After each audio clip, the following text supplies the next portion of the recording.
에너지 젤입니다. 에너지 젤 같은 경우는 풀코스를 이제 뛰실 때 많이들 이제 찾아보게 되실 거예요. 에너지 젤 같은 경우를 꼭 먹는 이유가 풀코스가 42kg잖아요. 아무래도 이렇게 체내에 이제 저장되어 있는 글리코겐이 다시 빠지면서 지방을 연소시켜서 운동을 지속하게 되는데, 아무래도 탄수화물이 아닌 이제 지방으로 에너지원으로 사용하면서 하게 되면 페이스가 떨어질 수가 있기 때문에 그 5kg마다 아니면은 뭐 사람마다 다른데, 저 같은 경우는 8kg마다 먹었던 것 같아요. 이것도 연습 때 많이 해봐야 돼요. 에너지 같은 경우는 대회 중에 즉각적으로 에너지가 돼야 되기 때문에 탄수화물과 당으로 이제 이어져 있습니다.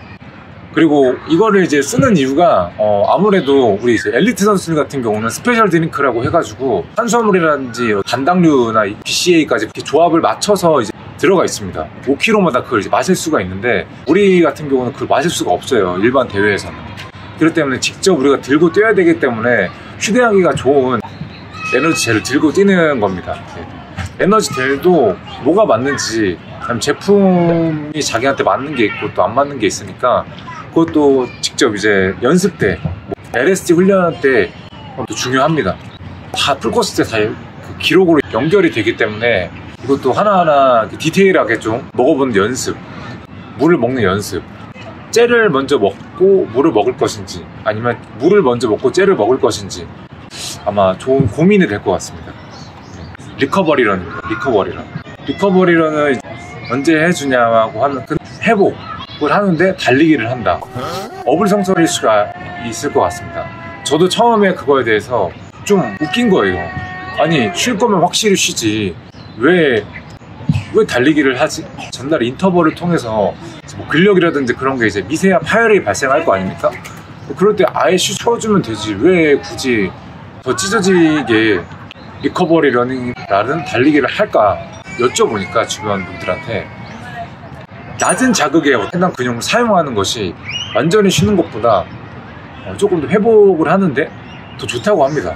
인터벌을 할 때 다음 날에는 정말 천천히 리커버리런 600 페이스 아니 5분대 극후반 페이스로 한 10km 정도를 뛴다든지 뭐 한 60분 주를 그렇게 뛴다든지 그런 식으로 운동을 저는 연결하고 있습니다. 파틀렉이라는 것에 대해서도 말씀드려 볼 텐데요. 산이나 들, 언덕, 다양한 지형지물이 있는 곳에서 틀에 박히지 않고 자유로운 페이스로 빠른 페이스를 뛰었다가 또 회복되는 페이스를 뛰었다가 아니면 지독주 페이스를 뛰었다가 뭐 다양한 지형지물을 뛰기 때문에 하체의 다양한 근육이 이제 발달될 수가 있고요. 보통 이제 많이 뛰는 곳이 남산을 많이 뛰시죠. 언덕 있고 계단도 있고 오르막 내리막이 다 있기 때문에 이제는 보강운동입니다. 보강운동에는 달리기만 하는 것이 아니라 복근을 이제 단련하는 여기 주변부 있죠. 주변부를 훈련하는 코어 운동이 있을 수가 있고요. 그리고 맨몸 스쿼트, 런지, 그리고 스플릿 런지가 있을 수 있겠습니다. 그리고 에이스킵도 있을 수 있고요. 카프레이즈 동작이 있을 수가 있겠습니다. 카프레이즈는 여기 종아리 이렇게 들어주는 종아리. 이렇게 앉아서 하면 가자미근이고요. 그리고 서서 하면은 비복근이라고 할 수 있겠습니다. 이게 직접적인 러닝은 아니지만 또 러닝의 것에 도움을 줄 수 있는 서브 운동이라고 보시면 될 것 같습니다. 그 다음은 카보나입니다. 카보나는 이제 나이키가 이제 선두주자로 신발을 출시하면서 카보나 열풍이 계속 불었다고 봐도 되는데요.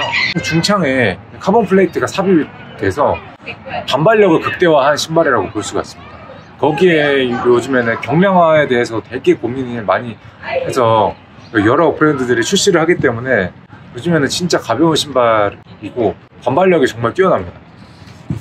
어떤 신발들이 있냐, 뭐 베이퍼도 있고요. 아디다스는 아디제로 아디오스 프로 3, 그리고 아직스는 아직스 메타스카이 등 이런 브랜드마다 정말 좋은 신발들이 있기 때문에 굳이 나이키만 신발을 고집할 필요는 전혀 없을 것 같습니다. 저만 해도 나이키만 신다가 아디오스 프로 3를 신고 나서부터는 프로 3를 정말 좋게 신고 있습니다. 그리고 그 다음 번째는 테이퍼링입니다. 테이퍼링이 뭐냐면 풀코스를 이제 준비하실 때 보통 이제 사용하는 프로그램이라고 보실 수 있고요. 대회 전주, 뭐 일주 전부터 이제 시작을 하는데요. 시합이 막 일요일 날이 있다고 하시면 월요일부터는 그 주의 훈련량을 거의 절반으로 줄입니다. 혹은 그 이하로 줄여서 어떤 우리 관절이라든지 인대 충분히 이제 쉬어줌으로써 대회 당일날 베스트 컨디션을 이제 만들기 위해서 하는 프로그램이라고 할 수 있겠습니다. 그 다음은 젖산 역시입니다. 마라토너들한테는 기량을 상승하시는데 필수적인 어떤 젖산 역시 개선이 필요하거든요. 좀 말씀을 드려보자면, 이제 운동을 하게 되면 아무래도 이제 신체에 있는 포도당을 이제 분해를 하면서 운동을 지속을 하게 되는데요. 이 해당 과정에서 젖산이 이제 나오게 됩니다. 이 젖산이라는 것이 계속 신체의 농도가 계속 높아지게 되면 우리는 이제 운동을 같은 강도로 진행할 수가 없게 돼요. 그렇게 되면서 우리가 처지는 거거든요. 처져서 우리가 페이스가 저하가 되고 운동을 지속할 수가 없게 됩니다. 그래서 이거를 이제 막기 위해서 혈중 젖산 농도를 이제 낮춰야 되는데요. 젖산이 안 나오든지 젖산이 이제 나와서 그걸 다시 소모를 하면서 에너지화를 시키든지 둘 중에 하나를 하셔야 됩니다. 그렇기 때문에 이 젖산 역시가 계속 높아지면 질수록 우리는 같은 페이스에서 운동을 계속 유지할 수가 있게 되는 거죠. 그래서 이런 젖산 역시가 어떤 높이기 위해서 인터벌 훈련이라든지 이런 훈련들을 계속 진행을 해줘야 됩니다. 네. 이렇게 다음은 서킷 훈련입니다. 서킷 훈련. 서킷 훈련은 5가지 운동을 하나에 묶어서 순환식으로 이제 운동을 하는 거라고 보시면 되는데요. 뭐 예를 들어서 설명을 해보면 1번 로우 피치, 2번 에이스킵, 3번 맨몸 스쿼트, 4번 런지, 5번 400m 조깅. 그러니까 이 5가지 동작을 한 동작당 1분 동안 진행하고 동작당 휴식 시간은 30초, 그리고 타트간 휴식 시간은 3분. 이런 식으로 해서 3세트를 돌린다고 하면 서킷 운동이라고 할 수가 있겠습니다. 그 다음은 카보 로딩입니다. 카보 로딩이 뭐냐면 풀코스를 위한 식이요법이라고 할 수 있겠는데요. 제가 풀코스를 하기 위해서 테이퍼링이라는 운동의 프로그램을 돌린다고 했는데, 식이요법으로는 카보 로딩 같은 것도 이제 진행을 해줍니다. 한 주 동안은요. 그게 뭐냐면 일요일 날에 우리가 시합을 뛴다라고 하면 월화수는 저탄수화물의 식사를 합니다. 그러면은 체내에 이제 탄수화물이 소진이 많이 되겠죠. 그래서 단백질과 지방 위주의 식사를, 그러니까 지방만 먹는 거죠. 체내에 탄수화물 고갈 현상이 이제 발생해요. 그러면 탄수화물을 더 저장하려고 합니다. 그럼 그 저장하려고 할 때 목, 금, 토요일은 탄수화물을 많이 넣어주는 거예요. 그렇게 해서 순간적으로 체내에 글리코겐이 이제 많이 들어가 있게 하는 어떤 식이요법이라고 할 수가 있겠는데요. 이거는 그 탄수화물의 비중에 있어서는 극단적으로 하시는 분도 있고 극단적으로 하시지 않는 분도 계십니다. 그러니까 저 같은 경우는 극단적으로는 하진 않고요. 뭐 전체 총 칼로리 대비로 했을 때 탄단지 비율이 있으면 2대 5대 3 이렇게 처음에는 진행하다가 뒤에 3일 같은 경우는 6대 2대 2 이런 식으로 진행을 하고 대회를 뛰어줍니다. 그리고 그 다음은 마일리지입니다. 마일리지라는 표현을 쓰시는 분도 계실 텐데 간단해요. 마일리지는 그냥 뛴 거리라고 보시면 됩니다. 뭐 주당 마일리지, 한 주에 몇 킬로를 뛰었는가, 월간 마일리지, 그럼 한 달에 몇 킬로를 총 뛰었는가, 이거를 이제 의미합니다. 그 다음은 이제 인터벌인데요.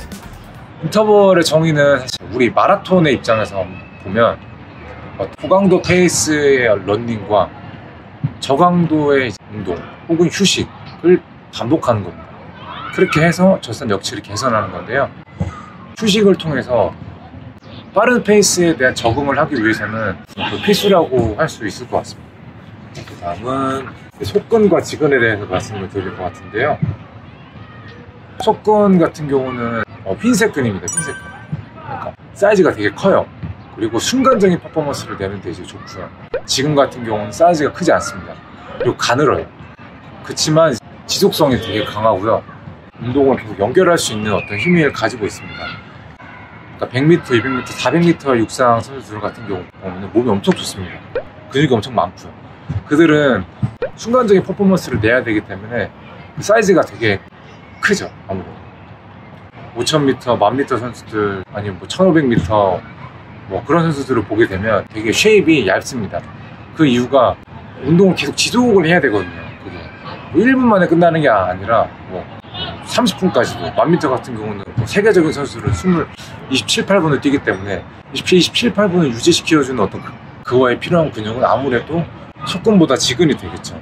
그래서 우리는 이제 지근을 많이 키워야 된다고 보실 수 있겠습니다. 오늘 용어는 준비한 건 여기까지 할 거고요. 다음에 또 제가 생각이 나면 또 필요한 것들이 있으면 그때 가서 다시 한번 또 영상을 담아보도록 하겠습니다.